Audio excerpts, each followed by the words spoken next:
नमस्कार साथियों, मैं हूं दिव्य चक्षु भारत से नगेंद्र शर्मा। आज इस वीडियो को बनाने का मेरा एक उद्देश्य है। भारतीय संसद में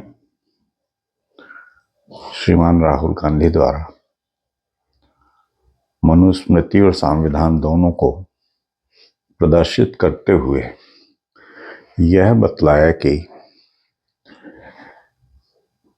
भाजपा और आरएसएस संविधान की जगह मनुस्मृति को लागू करना चाहते हैं। मनुस्मृति इसके पहले भी विवादित रहा है। डॉक्टर अंबेडकर ने मनुस्मृति में बहुत सारे श्लोकों को उद्धृत करते हुए यह बतलाया कि यह ग्रंथ शूद्रों के प्रति भेदभाव करता है, उनके प्रति अमानवीय अत्याचार करने की वकालत करता है। इस कारण से शूद्र हिंदू धर्म में सम्मानपूर्वक जीवन नहीं जी पाते। हालांकि अंबेडकर साहब के इस लेख के विरुद्ध महात्मा गांधी जी ने हरिजन पत्रिका में 1937 में एक लेख लिखकर अपनी आपत्ति जताई थी। उसमें गांधी जी ने यह कहा था कि हिंदू धर्म के वेद, उपनिषद, स्मृतियां, संहिताएं, महाभारत और रामायण ये आधार ग्रंथ हैं। पुराणों को भी उसमें शामिल किया था। उन्होंने ये कहा था कि यह सूची अधूरी है, लेकिन इन धर्म ग्रंथों को लिखने वाले जो ऋषि हैं, जो कोई भी ज्ञानी लोग रहे हैं, उन्होंने ऐसे कई ग्रंथ लिखे होंगे, परंतु आधारित और प्रमाणिक आधार ग्रंथ और प्रमाणिक ग्रंथ वही हैं जिसको लेकर ईश्वर के विवेचन में, ईश्वर के भावनाओं में किसी किस्म का अन्याय, अत्याचार अथवा सप्रेशन ना हो। उन्होंने ये भी बतलाया था कि मनुस्मृति जो है, यह ग्रंथ की प्रामाणिकता ही संदेहग्रस्त है। यह ऐसा ग्रंथ नहीं है जिसको कि हिंदू अपना आधार ग्रंथ मानते हो। यह ग्रंथ ऐसा भी नहीं है जो राज्य शासन का आधार ग्रंथ रहा हो। लेकिन चलिए, 1937 में महात्मा गांधी ने यह लिखा, उसमें अपनी आपत्ति दर्ज की। आप लोग हरिजन में 1937 में उनका लिखा हुआ माह सितंबर का यह लेख पढ़ सकते हैं। 129 या 130 पृष्ठ पर इसका उल्लेख है। आज मैं दूसरी बात करना चाहता हूं, और वो बात है हमारे हिंदू धर्म में शूद्रों के बारे में आखिर कहा क्या गया है। ऋग्वेद हमारा सबसे पुराना ग्रंथ है, उसमें शूद्रों का उल्लेख है। उसमें कहा गया है कि यह संपूर्ण पृथ्वी और ब्रह्म एक पुरुष है। उन्होंने पुरुष का अर्थ ये कोई 6 फीट वाला मानव पुरुष ये नहीं बताया है। वह पुरुष ये बतलाया है जिसका एक चरण पृथ्वी पर है और 3 चरण अंतरिक्ष में है। उसका जो चरण पृथ्वी पर है उसमें सारे जीवों ने उस चरण से ही जन्म लिया है। आगे चल के उन्होंने उस विराट पुरुष के बारे में और ज्यादा स्पष्ट करते हुए कहा है कि इस विराट पुरुष के मुख से आप ब्राह्मण की उत्पत्ति मानिए, उसकी भुजाओं से क्षत्रिय की उत्पत्ति मानिए, उनकी जंघाओं से वैश्य की उत्पत्ति मानिए, और शूद्र की उत्पत्ति उसके पैरों से मानिए। उसको लेके भी काफी आलोचना की जाती है कि शूद्रों को पैरों से उत्पन्न करना अर्थात उन्हें नीचा मानना, जब वह पुरुष जीव है ही नहीं। जिस पुरुष की कल्पना की गई वह जीव नहीं है। वह संपूर्ण अंतरिक्ष से लेके, पृथ्वी से लेके सब और जितना हमारा विस्तार है उसमें वह अधिष्ठाता के रूप में, निर्माता के रूप में है। तब उसका पैर का अर्थ यह है कि वह धरती पर अपने अस्तित्व को जिस रूप में विद्यमान करता है वहां से शूद्र की उत्पत्ति हुई है। चलिए, ये तो व्याख्या के ऊपर है। यदि हमारी नीयत ठीक नहीं है तो हम उसी में गलतियां देखेंगे। यदि हमारी नीयत सही होगी तो हम उसमें सही व्याख्या करेंगे। आगे चलते हैं। यजुर्वेद में भी ये कहा गया है कि हे अग्नि, हमारे समाज में ब्राह्मणों को तेजस्विता दें, क्षत्रियों को तेजस्विता प्रदान करें, वैश्यों को तेजस्विता प्रदान करें और शूद्रों को तेजस्विता प्रदान करें। यानी चारों के चारों वर्णों को तेजस्विता प्रदान करें, तेज प्रदान करें। उनमें कोई भेदभाव नहीं है यजुर्वेद में। वेदों में और ज्यादा वर्णों का उल्लेख नहीं है, ना शूद्रों का उल्लेख है। उपनिषद पे आई है, बृहदारण्यक उपनिषद। बृहदारण्यक उपनिषद में वर्णों का सृजन किस तरह से ब्रह्म ने किया था इसका उल्लेख है। उन्होंने सब यह बतलाया कि सबसे पहले केवल ब्राह्मण ही था, लेकिन उस ब्रह्म को लगा कि इस अकेले से समाज का पूरा निर्माण नहीं होता है, समाज के सारे काम नहीं चलते हैं, तो उन्होंने क्षत्रिय का निर्माण किया। क्षत्रिय का कार्य था अपनी भुजाओं के बल पर समाज की रक्षा करना। लेकिन इससे भी काम नहीं चला तो फिर ब्रह्म ने वैश्य का निर्माण किया, जो खेती करता था, गौपालन करता था और स्त्री के उत्पादन और विक्रय करता था, जो समाज में भरण पोषण के लिए जरूरी है। इसके बावजूद भी समाज में उसे कमी महसूस हुई तो उसने शूद्र का सृजन किया। शूद्र वो था जो कि पूरे समाज का भरण पोषण करता था, पालन करता था। आप बृहदारण्यक उपनिषद में देखिए, शूद्र को वहां पर समाज का पालन करता हुआ बतलाया है।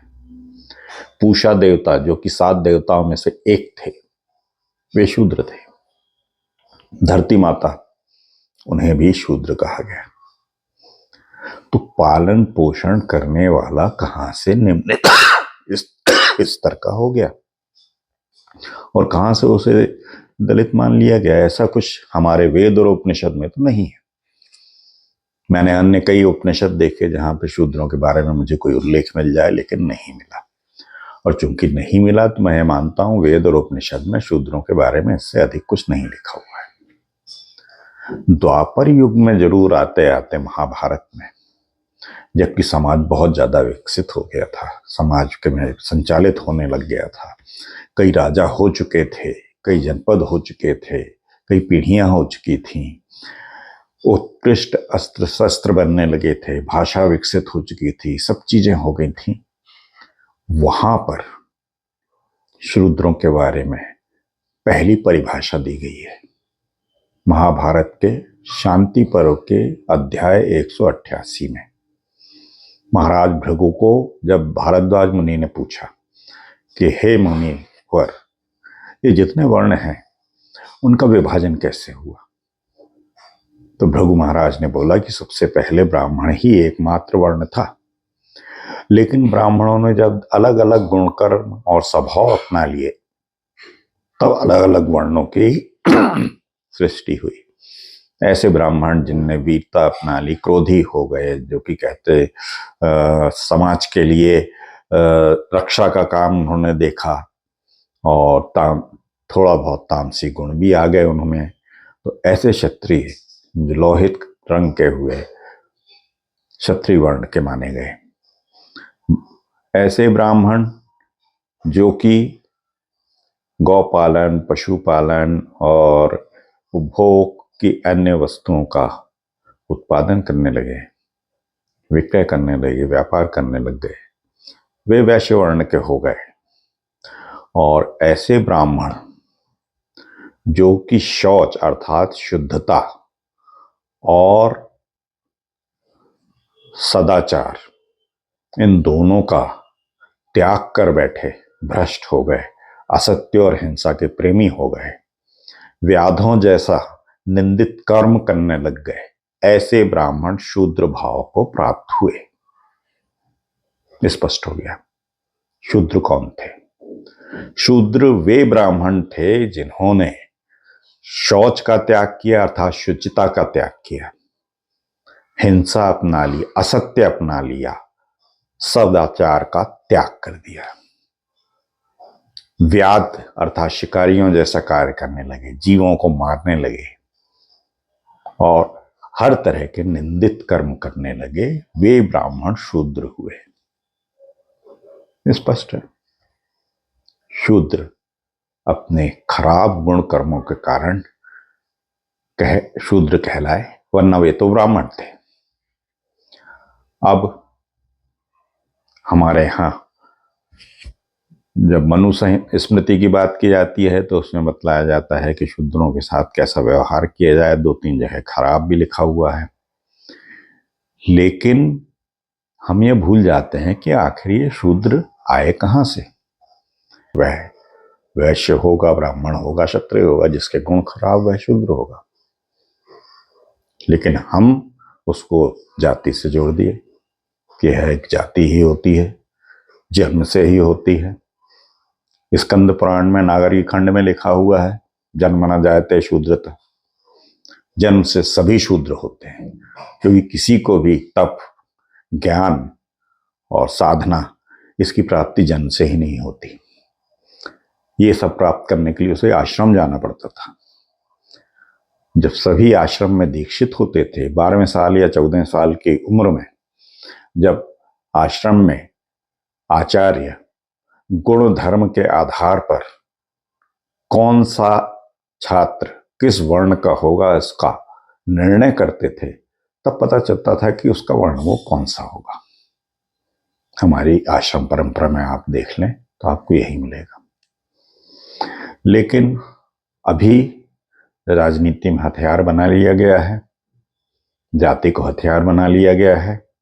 जाति शब्द तो हमारा है ही नहीं। जाति शब्द कास्ट से आया है और कास्ट शब्द पुर्तगाल से आया है, और पुर्तगाल में कास्ता जो शब्द है इसका अर्थ होता है कुल, लिनिएज। वो शब्द हमने अपना लिया, क्योंकि 150-200 साल की जो ब्रिटिश की गुलामी थी, तो हमने उस वक्त किसी भी चीज का क्वेश्चन करना ही भूल गए। ये शब्द कहाँ से आया, क्या जो अंग्रेजों ने बतला दिया कि कास्ट का अर्थ ये है, हमने वही अपना लिया। और हमारे समाज में सबसे ज्यादा खराबी आई कि जातिवाद को 200 साल में बहुत ज्यादा सुदृढ़ किया और अछूत समस्या पैदा की। गांधी जी ने अपना पूरा जीवन लगा के इस अछूत समस्या से निजात पाया। तो आज केवल इस वीडियो में मैं यही कहना चाहता हूं कि हर हिंदू इस बात का मनन करे कि मनुस्मृति में जो कुछ भी लिखा हुआ है, करीब 2685 श्लोक हैं। यदि ये मुश्किल से 30 श्लोक ऐसे हैं जिनको महात्मा गांधी से लेकर आर्य समाज में स्वामी दयानंद से लेकर सब लोगों ने इन 30 श्लोकों के बारे में शंका जाहिर की है कि ये श्लोक मूल मनुस्मृति में नहीं थे। मूल मनुस्मृति जो कि ईसा पूर्व 200 वर्ष पूर्व लिखी गई थी, उस वक्त उसमें श्लोकों की संख्या तो 650 थी। अब 650 श्लोक के बाद 2685 श्लोक कहां से हो गए, कौन से जोड़ दिए गए, कौन से आ गए, हमको तो यही निर्णय करना मुश्किल हो गया है। इसलिए मेरा एक और आप लोगों से सलाह है कि आप आर्य समाज द्वारा प्रकाशित मूल मनुस्मृति है उसको भी पढ़िए, और डॉक्टर सुरेंद्र कुमार द्वारा सही मनुस्मृति कौन सी है उसको भी पढ़िए। आपका यह भ्रम दूर हो जाएगा कि आज जो मनुस्मृति बतलाई जाती है, जो अंग्रेजों द्वारा एशियाटिक सोसाइटी द्वारा जो पब्लिश हुई है, वह वास्तव में वो मनुस्मृति नहीं है जो कि मनु महाराज ने लिखी थी। इसीलिए इस वीडियो में मेरा केवल आपसे विनय निवेदन है कि मनुस्मृति के बारे में इतिहास में जो अन्य धर्म ग्रंथों में उल्लेख है उनको देखिए। महाभारत में ही मनु जी ने राजधर्म बतलाया है, उन्होंने तो कहीं भी शूद्रों के बारे में दुर्व्यवहार का उल्लेख नहीं किया है। मनु महाभारत में 3 बार आए हैं, लेकिन मनु ने कहीं भी इस तरह की कोई बात नहीं बतलाई है जो कि मनुस्मृति में आजकल बतलाई जाती है। तो यह शोध का विषय है, इसका हमको रिसर्च करनी पड़ेगी, सच्चाई जाननी पड़ेगी कि आज जो मनुस्मृति है वह सच्ची है या नहीं है। इतना ही मेरा कहना है आज। कृपया धन्यवाद मुझे सुनने का।